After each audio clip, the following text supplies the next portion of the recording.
All right. 10 seconds. Stand by. 6 in. 5, 4, 3, 2, 1. CG3. Roll. Fade up. Track A. Right now at 10 hours away from history. With your vote, we are just one day away from the change you've been waiting for your entire life. The candidates are making their final push to voters. I can't do any of this without your help 10 tomorrow. begins right now. We'll track CG3 This and election then we'll go to the quad and we'll is going to really set the course of our country. On the eve of Vote 2016, we're following all the angles, from election security to voters who say they've had enough. I'm just excited for it to be over. News Channel 8 at 10 starts right now. Roll. Take. Powered by ABC 7 News. This is News Channel 8 at 10. It is finally winding down after what has felt like a never-ending election season. We're now just hours away from the first polls opening. The road to the White House was a long one, full of scandals and twists that kept people talking. But now, with less than 24 hours to go, presidential and vice presidential hopefuls are making their final pitches to voters. But before we're counting the votes, we are counting down to tomorrow. And we should let you know we have team coverage of this historic election following the final stops on the campaign trail, how Americans are feeling as this campaign is finally winding down, and the races that matter to voters here in the DMV. We're going to start it off tonight with our own Jay Korf. He's joining us live in Fairfax. That's where VP hopeful Tim Kaine held an event with Vice President Joe Biden tonight. Jay? Clip them. Stand by, server A. Yeah, Jonathan, only about 20 minutes ago, the junior senator from Virginia, as he is affectionately called by the Vice President Joe Biden and by the senior senator from Virginia, Mark Warner, Tim Kaine.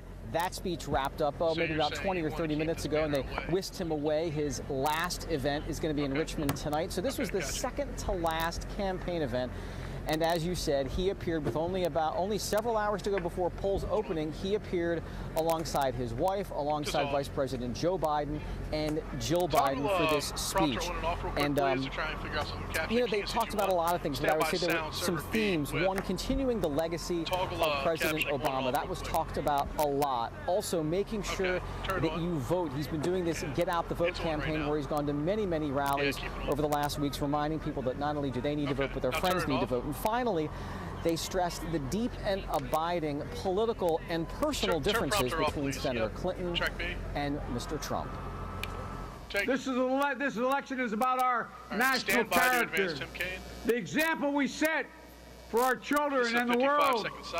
What kind of nation we'll be for the next decade? A nation that leads not just because of the example of our power, but because the power of our example. Donald Trump's got a different point of view. He started off his quest for political significance by perpetrating for 5 years the bigoted lie that President Obama is not a U.S. citizen. He started off his campaign in his first speech by saying Mexican American immigrants were rapists and criminals. And it has been one nonstop insult fest ever since. Going after immigrants, going after Muslims, horrible things about women, wanting to roll back LGBT equality, going after John McCain. Mike Rutter 4, go, take, advantage you want for live.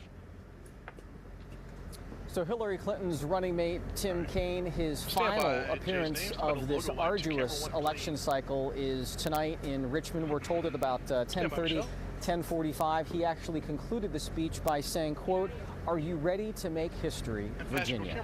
This, of course, being a battleground state, the Commonwealth.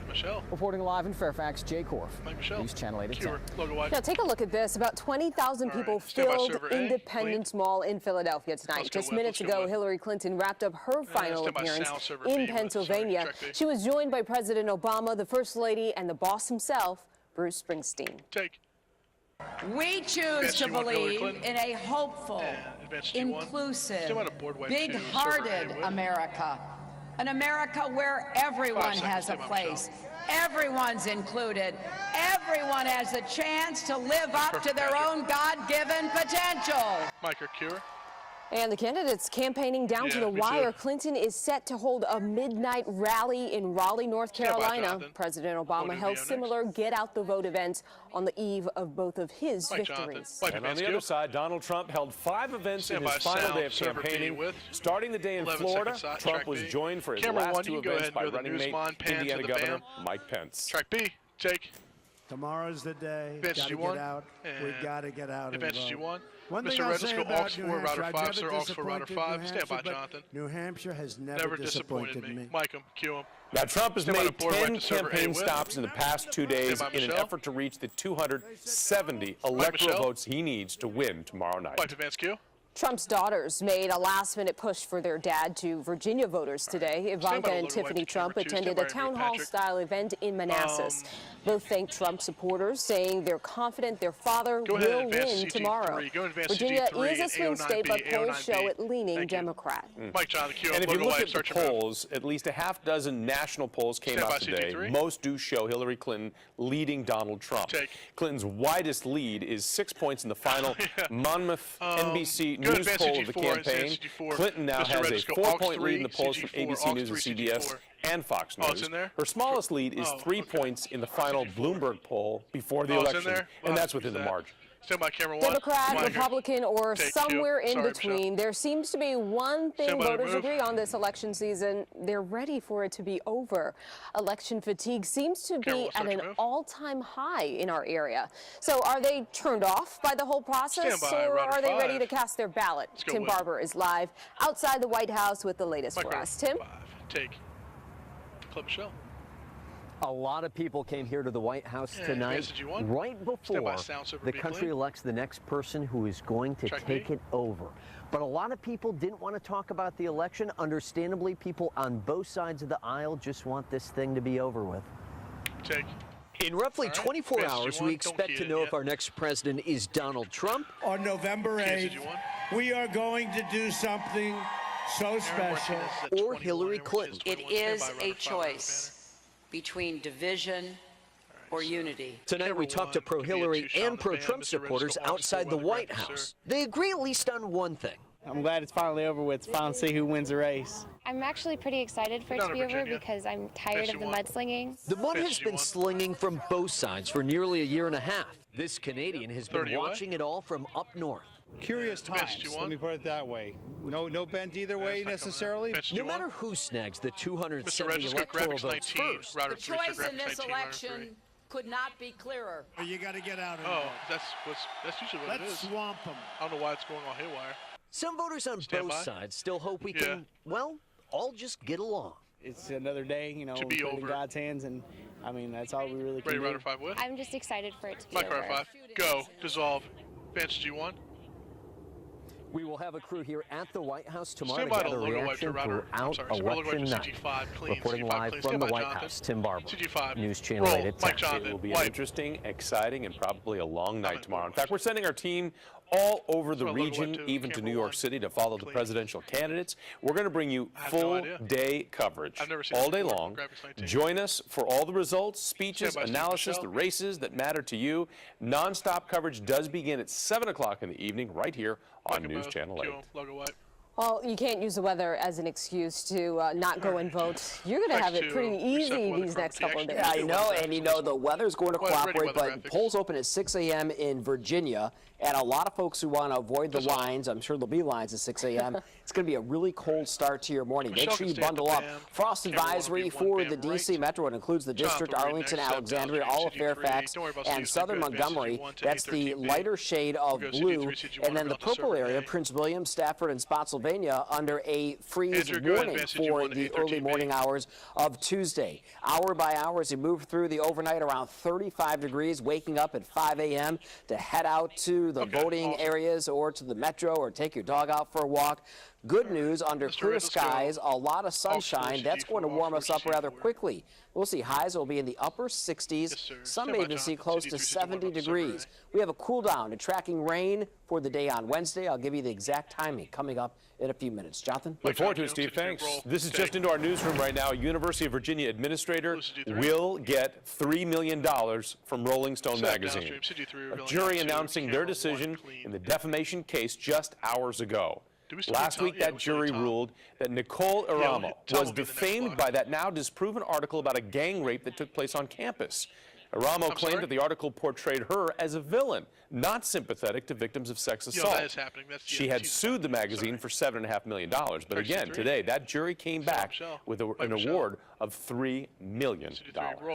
We're on verdict watch in Arlington County, where deliberations will begin tomorrow in the murder of Bonnie Black. She was killed last year. Her young children found her body in her bedroom. Her estranged husband, David, faces first-degree murder charges. Both sides made their closing arguments today. Jurors will be back in the courtroom tomorrow morning to begin their deliberations. Well, we're keeping a very close eye on a developing story from South Carolina. A woman chained inside of a storage container and found. And now investigators have found more bodies that have been buried on that property. Tonight, a much closer look into the past of that man who's now under arrest, including the request that he is making to investigators. Track A. Take. Authorities tonight described the suspected serial killer as cooperative, saying that Todd Kohlhelp made 3 requests before he agreed to provide information to investigators. The former realtor wanted to give his mom a picture, to talk with her, and to transfer money to a girl he is helping raise. Kohlhelp then allegedly confessed to murdering those 4 people in a motorsports shop in 2003. The local sheriff department says it's aware of a chilling Amazon reviews possibly linked to the suspect. In one review about a padlock, the reviewer wrote, "Have 5 on a shipping container. Won't stop them, but sure will slow them down." Investigators today finding another body on the suspect's land in South Carolina in one of those graves the suspect revealed Saturday, near where they discovered Kayla Brown, who was locked in a shipping container. The body of Charles David Carver, her boyfriend, later found in a shallow grave. It took them finding my brother to have closure for other families. And that's a hero. Go. Dissolve. Now, Kohlhelp has chosen not to hire an attorney in his case, saying that he will represent himself. Tonight, he still has not entered a plea in any of the charges against him. A woman is dead, another in custody after an incident in a New York City subway station this afternoon. Investigators say it appears a woman pushed the victim onto the tracks just as a train approached the Times Square station. Police don't know if the 2 women knew each other or what the motive might be for the attack. On her. Take. Well, we'll be working around the clock on Election Day, but for some people, Election Day is an extra day off. We'll tell you what companies are giving employees paid time off to make sure every ballot counts. Take. Mike Ryder 6. And Michelle, here in Virginia's 10th congressional district, folks are going to head to the polls tomorrow in what is considered the most competitive race for Congress in our area. I will have a live report about it coming right up. And fade all your video. 5, 4, 3, 2, 1. All right. Take us out. 2:30 back. Good job, guys. Good A block. Yeah, it's good stuff.